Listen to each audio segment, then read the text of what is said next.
Amén.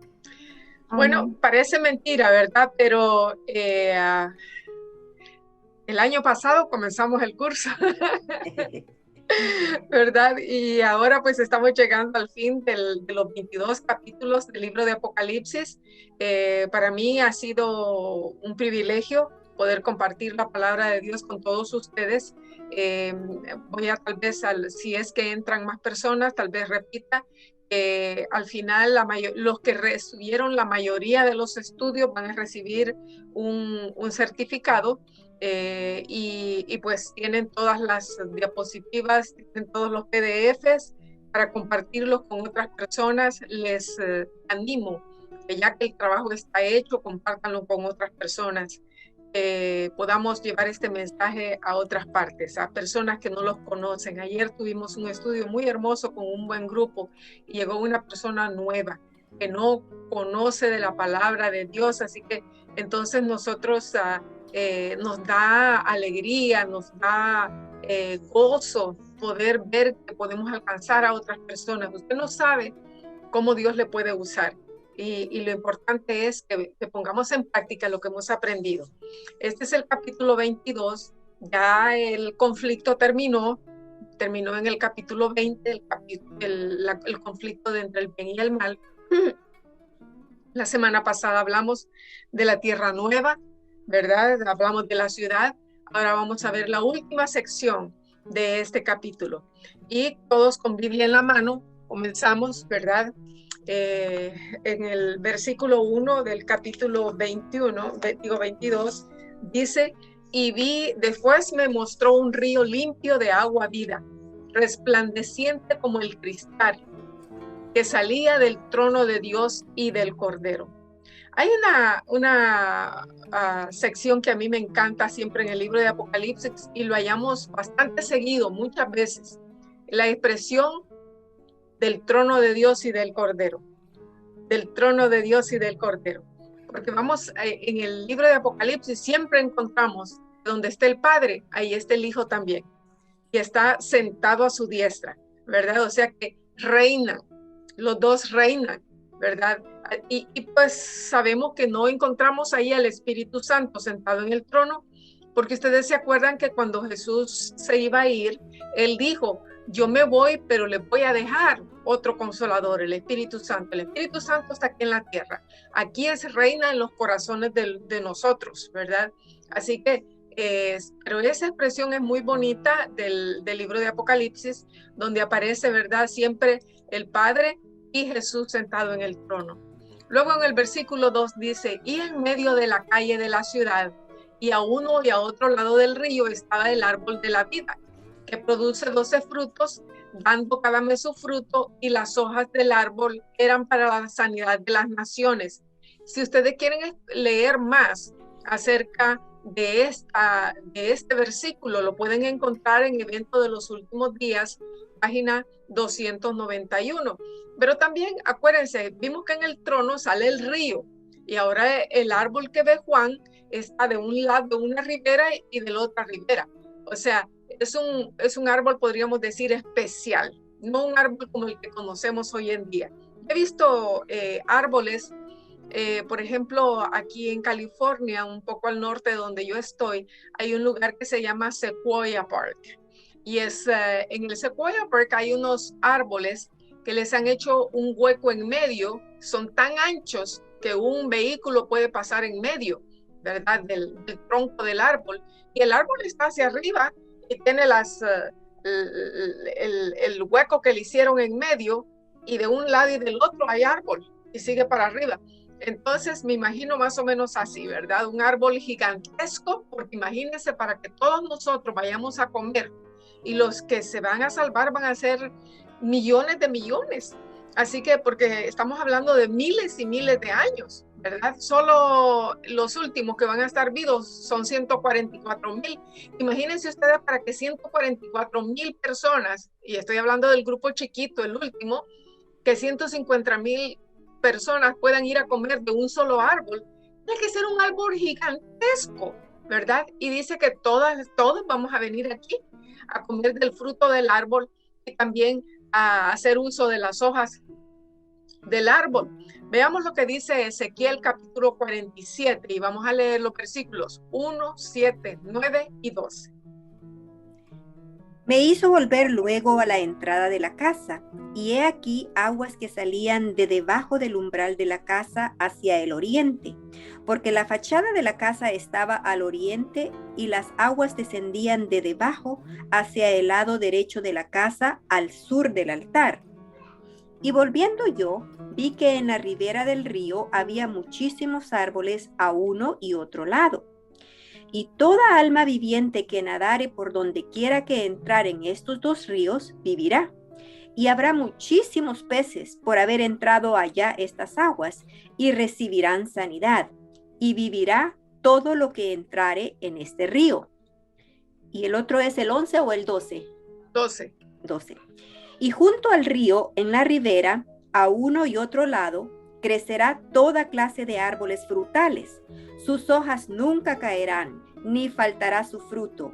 A su tiempo madurará, porque sus aguas salen del santuario, y su fruto será para comer, y su hoja para medicina. Muy bien. Aquí en estos versículos que acabamos de leer, ustedes se encuentran que ya no es un árbol, sino que es una línea de árboles a los dos lados del río y que todos dan fruto, etcétera, etcétera. Así que yo digo, seamos de una mente abierta. Algunos creemos que es un solo árbol, pero en el otro, en Ezequiel, dice que es una hilera de árboles, nada más que quizás son del mismo tipo de árbol, ¿verdad? Porque dice, está el árbol de la vida. Cuando nosotros decimos está en la ciudad de, podríamos decir, poner un nombre, en la ciudad de Santa Bárbara, es una ciudad muy bonita, por cierto, en la ciudad de Santa Bárbara está el árbol de eucalipto por todos lados, ¿verdad? Uno no lo puede decir así. Está él, como que si fuera uno, el árbol de eucalipto por todos lados. Está bien dicho, y encontramos un montón de árboles de eucaliptos ahí. Entonces, podríamos pensar que hay una gran cantidad de árboles que van a estar dando el fruto. Como digo, pues no es interpretación privada, sino que aquí da a entender Ezequiel que eran varios árboles. En cambio, en el libro de Apocalipsis nos dice, solo menciona el árbol de la vida. Así que no lo vamos a saber hasta que estemos ahí, ¿verdad? Pero no quiero tampoco que digan, bueno, hermana Parada tiene una nueva versión de la palabra de Dios. No, estamos leyendo Ezequiel y estamos leyendo Apocalipsis, para que, pues la realidad es que lo vamos a saber un día, ¿verdad? Yo no lo sé si es uno solo o si la interpretación de Ezequiel es válida y son muchos árboles que están a los dos lados del río. Así que me hace sentido el pensamiento de Ezequiel. Pero bueno, pues lo descubriremos ahí en la patria celestial. Así que seamos fieles para que podamos ver cuál de las dos versiones fue la más exacta, ¿verdad? Pero pues digo, hace sentido y me encanta estudiar la palabra de Dios para leer todas esas cosas y que podamos sacar conclusiones. Muy bien, seguimos adelante. Luego dice el versículo 3, y no habrá más maldición, y el trono de Dios y del Cordero estará en ella, y sus siervos le servirán, y verán su rostro, y su nombre estará en sus frentes. Qué hermoso, ¿verdad? Ya hoy en día especialmente, mire, yo esta semana he estado todos los días yendo a un funeral. En unas para acompañar a las personas, en otras porque me ha tocado predicar en ese funeral, en fin. Qué tristeza, cuántas personas han muerto, pero en la patria celestial ya no va a haber más maldición, porque debido a la maldición del pecado es que tenemos la muerte. Y dice, y el trono de Dios y del Cordero, ven otra vez, en el libro de Apocalipsis, siempre el trono de Dios y del Cordero, porque el Cordero está sentado con Dios en el trono. No pensemos que es una silla como esta en la que yo estoy sentada. El trono de Dios es gigantesco, ¿verdad? Y estará en ella, dice, y sus siervos le servirán y verán su rostro, que es algo que hoy no podemos hacer, no podemos ver el rostro de nuestro Dios debido al pecado. Pero ahí sí veremos el rostro del Señor y eso es lo que dice Primera de Juan capítulo 3 versículo 2, y su nombre estará en sus frentes. Ya lo hemos visto en otros en otros capítulos, como en el capítulo 14, y vimos otros capítulos a donde está el nombre de los hijos de Dios tienen el nombre en su frente. Veamos primera de Juan, capítulo 3, versículo 2. Amados, ahora somos hijos de Dios, y aún no se ha manifestado lo que hemos de ser, pero sabemos que cuando Él se manifieste, seremos semejantes a Él, porque le veremos tal como Él es. Saben que yo la primera vez que podría decir, logré entender un poco ese versículo, a mí me dio una alegría, me dio un gozo. Yo dije, ¿cómo es posible que yo pueda ser semejante a Jesús y que lo pueda ver cara a cara? Porque eso es lo que está diciendo, que nuestra imagen va a llegar a ser igual a la del Señor Jesús, porque acuérdense, fuimos creados a imagen y semejanza de Dios, y ahora se va a restaurar la imagen de Dios en nosotros. Y dice, y seremos semejantes a Él y le veremos tal como Él es, ¿verdad? Se cumple lo que dice aquí en Apocalipsis capítulo 22 y versículo 4. Y no habrá, versículo 5, no habrá ahí más noche. Y no tienen necesidad de luz de lámpara ni de luz de sol, porque Dios el Señor los iluminará y reinarán por los siglos de los siglos. Aquí en este versículo hay muchas personas, fíjense que no está diciendo que no va a haber sol, porque hay muchas personas que yo he escuchado que dicen ya no va a haber sol, porque el que nos va a alumbrar es Dios. No está diciendo eso ese versículo. Dice que allí no habrá más noche. Y que ahí no tienen, allí está hablando del lugar en el trono de Dios, ahí no tienen necesidad de luz de lámpara ni de luz de sol, porque Dios el Señor los iluminará y reinarán por los siglos de los siglos, ¿verdad? Pero en el resto de la tierra, cuando tengamos nuestro lugar a donde vamos a construir nuestras casas y nuestras huertas, pues ahí no va a alumbrar el sol, ¿verdad? Aquí está hablando de allí, en el lugar donde está Dios, en el trono de Dios y el Cordero. Apocalipsis 21, 23. La ciudad no tiene necesidad de sol ni de luna que brillen en ella, porque la gloria de Dios la ilumina y el Cordero es su lumbrera. Ok, ahí otra vez nos explica que a donde no se necesita la luz, porque ahí está la lumbrera, que es Jesús, que es el sol de soles, ¿verdad? Es en la ciudad, dentro de la ciudad de Dios. Ahí pues no hay necesidad de luz, pero no dice que no va a existir el sol. Okay. La venida de Cristo está cerca, capítulo 1:7. Nosotros sabemos que conocemos ese versículo, es bien conocido por los adventistas, que dice, ¿verdad? Y he aquí que viene con las nubes y todo ojo le verá, ¿verdad? El Señor viene pronto. En el versículo 6 nosotros encontramos en el Apocalipsis 22:6 que dice, y me dijo estas palabras, son fieles y verdaderas. Y el Señor, el Dios de los espíritus de los profetas, ha enviado a su ángel para mostrar a sus siervos las cosas que han de suceder. Casi está diciendo el capítulo 1, ¿verdad? Cuando dice la revelación que Dios le dio, la ha enviado por su ángel, pero la revelación viene de Jesucristo y dice, se la ha dado a Juan para que se la lleve a toda la iglesia, ¿verdad? Y dice, para mostrar a sus siervos las cosas que deben de suceder pronto. He aquí vengo pronto, dice el Señor Jesús. Bienaventurado el que guarda las palabras de la profecía de este libro. El Señor Jesús nos dice, vengo pronto. Y nosotros decimos, Maranata, ¿verdad? El Señor vuelva pronto. Lo esperamos con ansia. Es el anhelo de nuestro corazón. Es el por qué vivimos en esta tierra y en lo cual pensamos todos los días. Jesús viene pronto.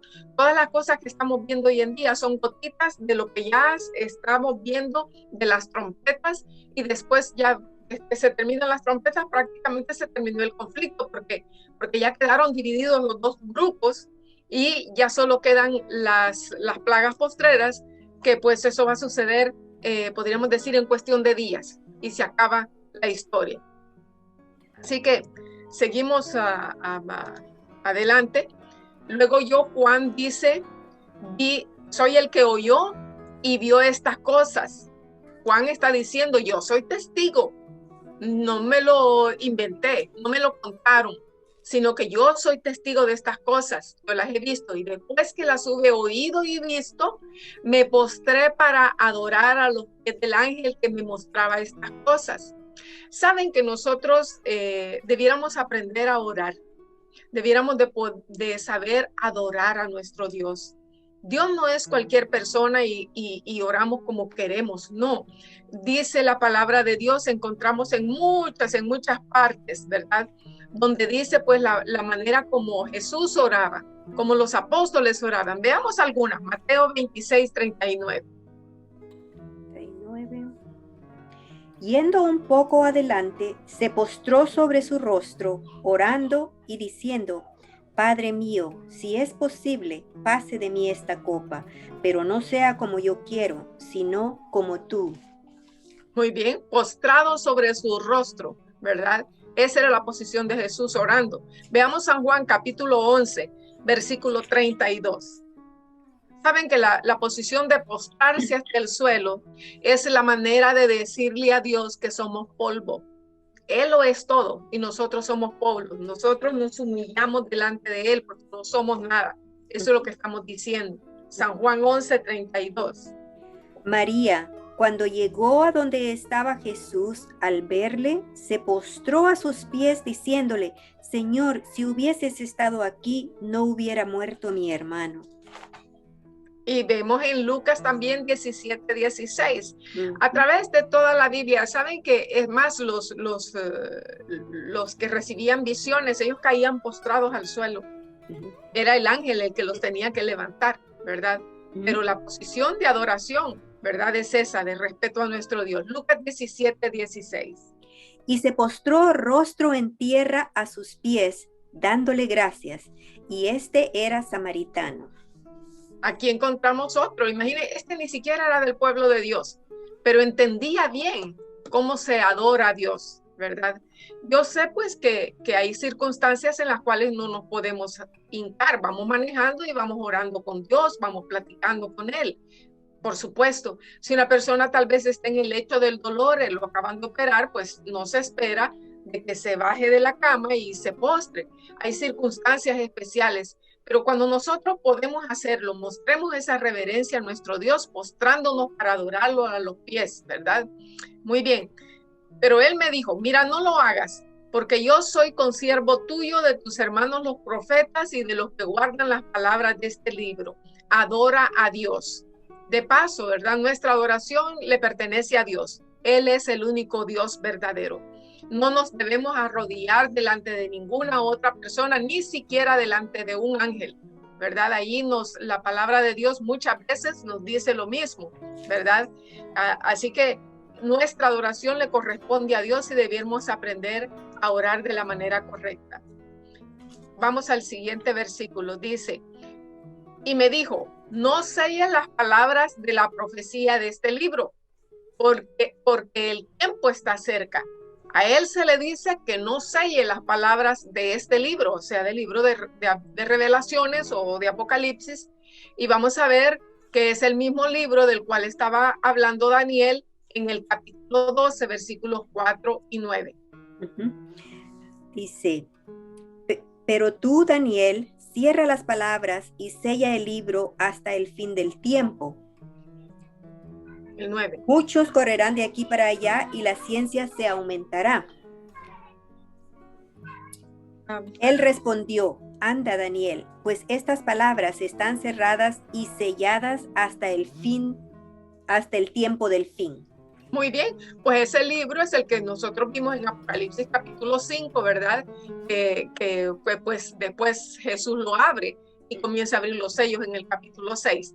Ese preciso libro que antes estaba sellado, ahora ya está abierto y ahora lo podemos entender la palabra de Dios. En el tiempo de Daniel había muchas cosas que pues no habían sucedido y era difícil poder entenderlas.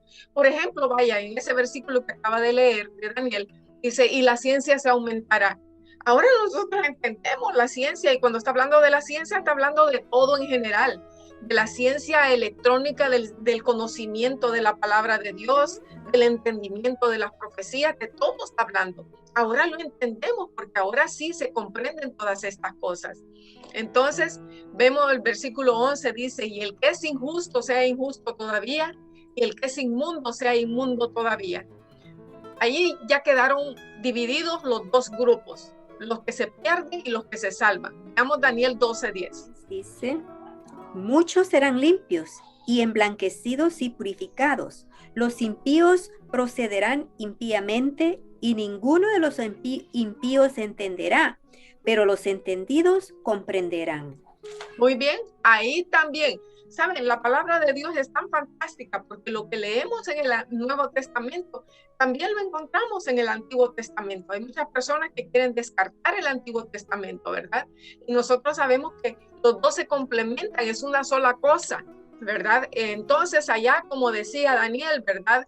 Que los limpios iban a resplandecer, iban a ser limpios, puros, santos, pero que los impíos no iban a entender. Pero los entendidos sí iban a entender que son los santos, los hijos de Dios. Salmo 15, del 1 al 5. Jehová, ¿quién habitará en tu tabernáculo? ¿Quién morará en tu monte santo? El que anda en integridad y hace justicia y habla verdad en su corazón.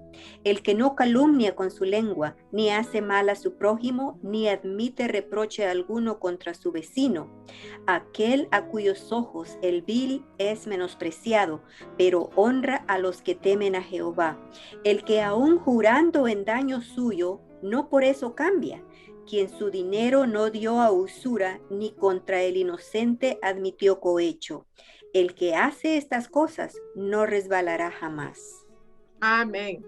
Qué hermosos versículos, ¿verdad? Ahí ya está descrito quién es el justo y quién es el injusto. Los dos grupos, las ovejas, los cabritos, el lobo, la oveja, el camino ancho, el camino angosto, el trigo, la cizaña, ¿verdad? La Biblia lo presenta de muchas maneras, los dos grupos, los que entraron en el arca y los que no entraron, etcétera. Podríamos decir que son tantas las ilustraciones que Dios nos da para dividir esos dos grupos, ¿verdad? Y ya cuando estamos aquí en el último capítulo dice, ya que se cerró la gracia, entonces el injusto ya no puede cambiar y el justo tampoco puede cambiar. Ya están, ¿verdad? El que es injusto va a seguir siendo injusto y el que es santo va a seguir siendo santo. Así que sigue practicando la justicia, dice, y el que es santo, santifíquese todavía. Versículo 12. He aquí yo vengo pronto y mi galardón conmigo. Porque a eso viene Jesús. Eso lo dijo desde allá en el Evangelio según San Mateo, que vamos a leer ese versículo, ¿verdad? Y a través de varios versículos de la Biblia, el Señor dice, yo vengo para dar mi galardón.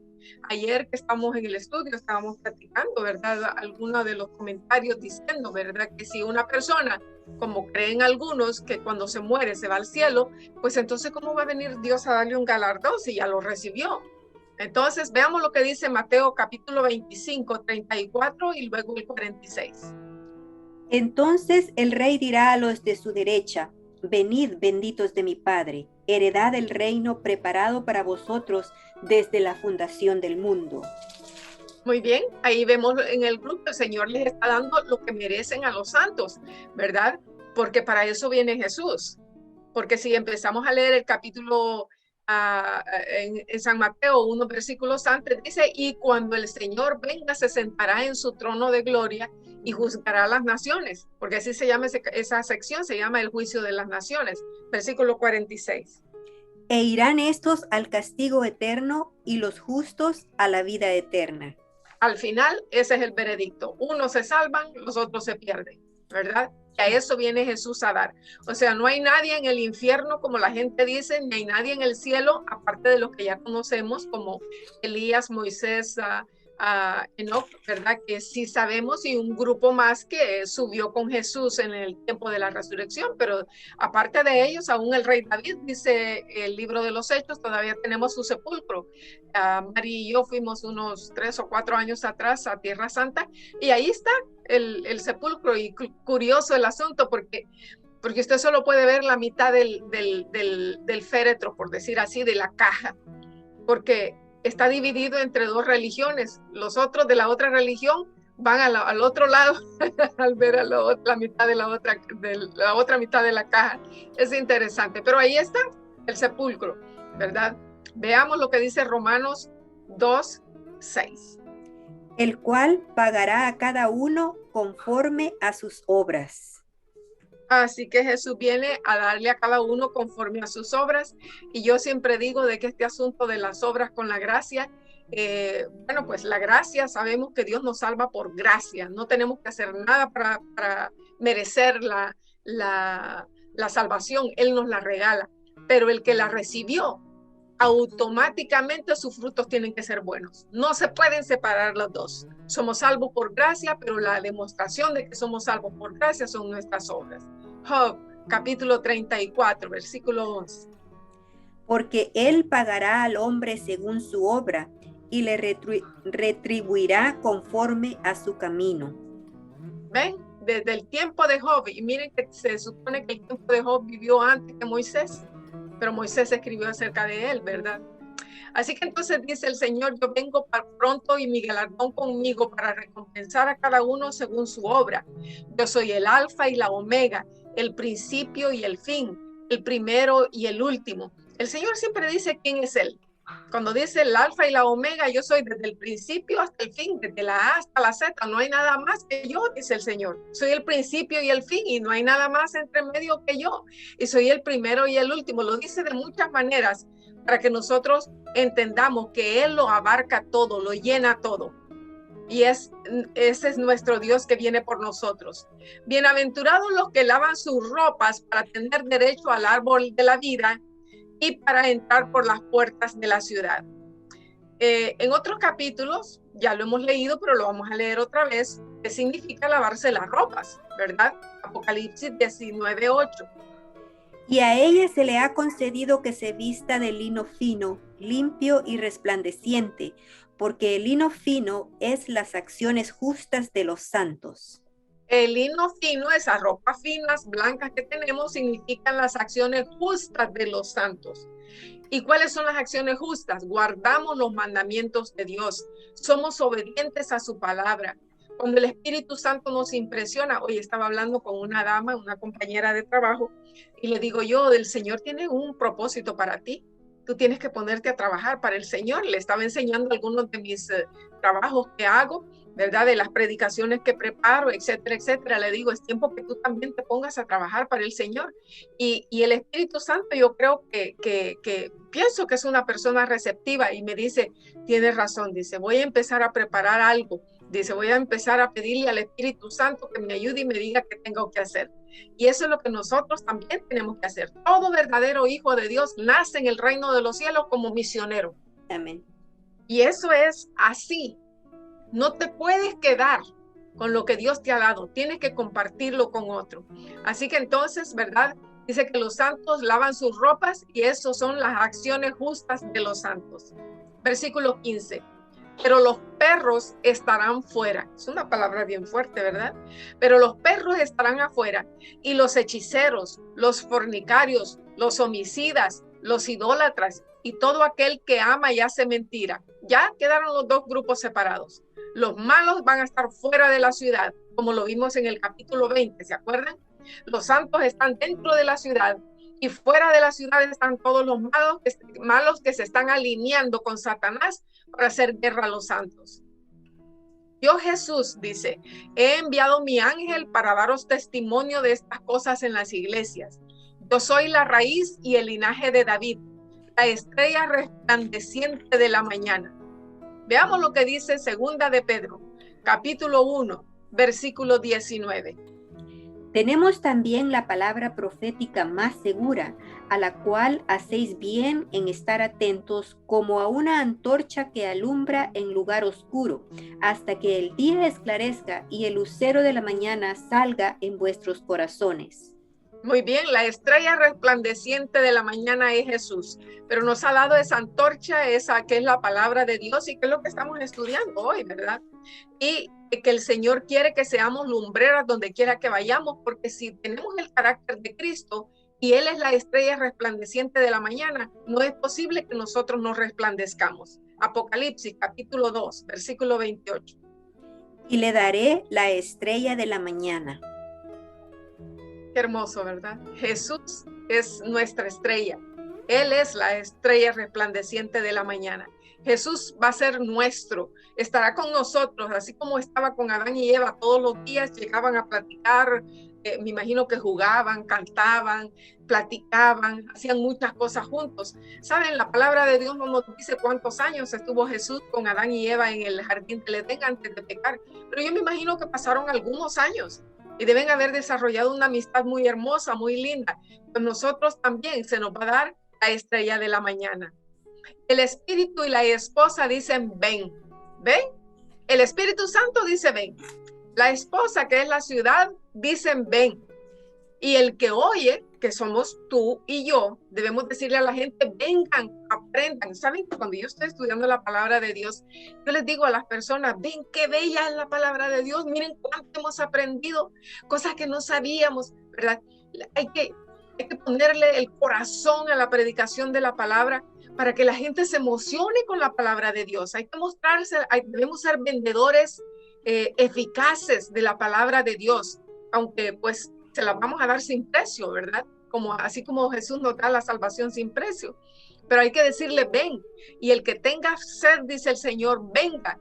El que quiera, tome del agua de la vida gratuitamente. Otra vez, ahí estamos. La palabra de Dios es gratis para todos, ¿verdad? Romanos capítulo 3, versículo 24.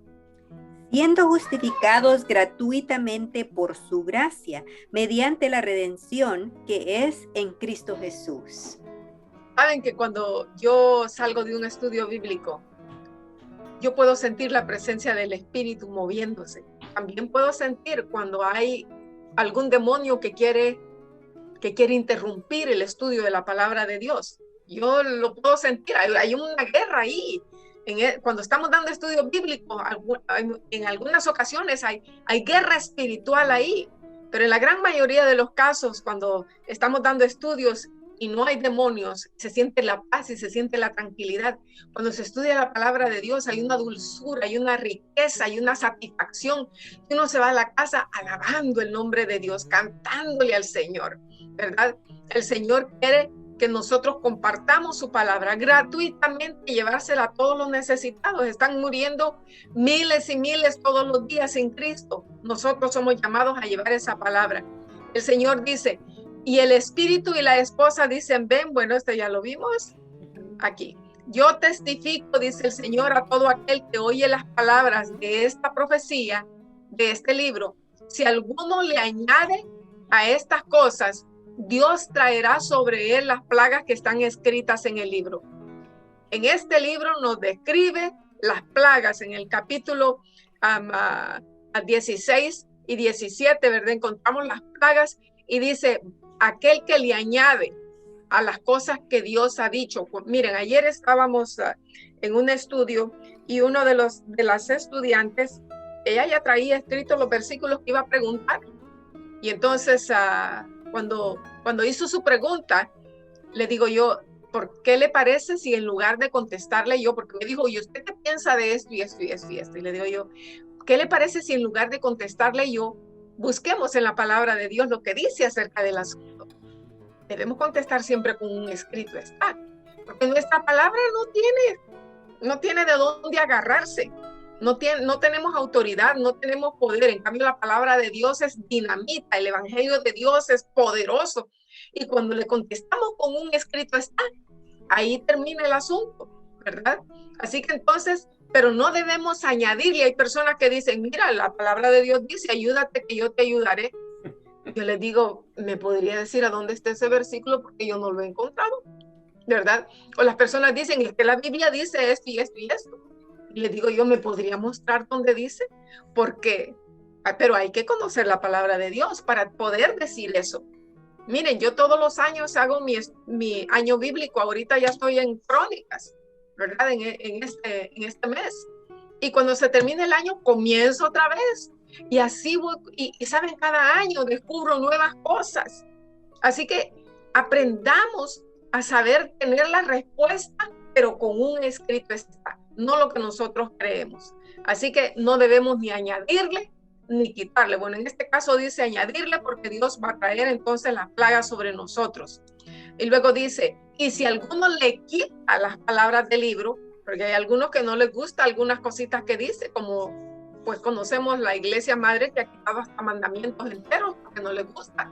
Por ejemplo, no te harás imágenes, pues no les conviene que esté ahí, entonces lo han quitado, ¿verdad? Pero el Señor dice, y si tú quitas las palabras de este libro, de esta profecía, Dios quitará su parte del libro de la vida y de la santa ciudad y de las cosas que están escritas en este libro. Yo creo que ninguno de nosotros quiere ser parte de ese grupo. Ni le quitamos ni le ponemos. Presentamos la palabra de Dios como está. Nuestro contestar, dice Jesús, cuando no sabemos, debe de ser sí o no, pero no debemos ir más allá. En la palabra de Dios debe respetarse y debe presentarse como está. El que da testimonio de estas cosas dice, ciertamente vengo en breve. Y todos decimos, amén. Jesús dice, vengo en breve. Sí, responde Juan. Fíjense, cuando Jesús dice, yo vengo en breve, Juan responde, sí, ven, Señor Jesús. Él estaba tan apurado que Jesús viniera como yo. Yo anhelo ver a Jesús con todo mi corazón. Amén. Y estoy segura que todos ustedes que estamos estudiando, por eso estamos estudiando. Queremos que Jesús venga pronto. La gracia de nuestro Señor Jesucristo, dice, sea con todos nosotros. Amén. Amén. La respuesta es amén. Este ha sido un estudio fantástico de la palabra de Dios. Para los que entraron un poquito más tarde, quiero decirles que los que recibieron la mayoría de los estudios van a recibir un certificado, ¿verdad? Es simbólico, pero pues ustedes pueden decir, yo he estudiado el libro de Apocalipsis y pues nos da mucho gusto, mucha alegría, tanto a Mari como a mí, el servirles a ustedes. Pues ha sido un placer para mí, un privilegio servir a mi Salvador. Gracias por conectarse, por tomar el tiempo. Yo sé que algunos de ustedes es medianoche y pues el Señor ha de premiar los esfuerzos que ustedes hacen para conocer mejor la palabra de Dios. Así que hasta la próxima, que el Señor me lo bendiga.